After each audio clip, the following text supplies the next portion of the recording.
অনেক রকম পটলের ভর্তা খেয়েছেন। আজকের পটলের ভর্তাটা ঠিক অন্যরকম করব। পটলের মাথা বাদ দিয়ে দিতে হবে, পটলের খোসা ছাড়ালে হবে না, ওপরের ছালটা খুব ভালোভাবে ছাড়িয়ে নিতে হবে।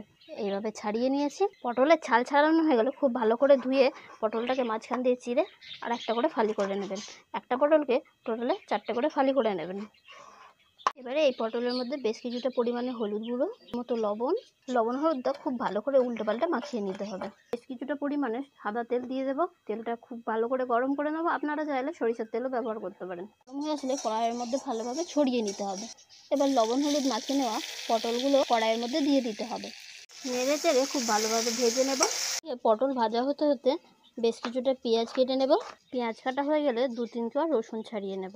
পটলগুলো খুব ভালো করে ভেজে নেওয়া হয়ে গেছে। এবার অন্য একটা পাত্রে তুলে নেব।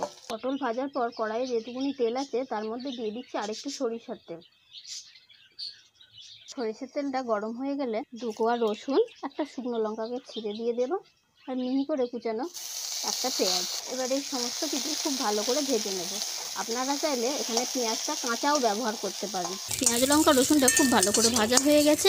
এবার তুলে নেব।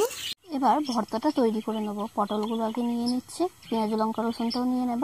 ভিডিওটা ভালো লাগলে অবশ্যই লাইক করবেন, শেয়ার করবেন আর কমেন্ট করে জানাবেন। এবার সব কিছু একসঙ্গে খুব ভালোভাবে মিশিয়ে মেখে নিতে হবে।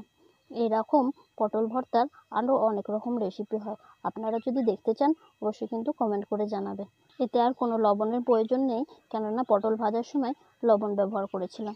পটল ভর্তা মাখা রেডি হয়ে গেছে। গরম গরম ভাতের সঙ্গে পরিবেশন করুন।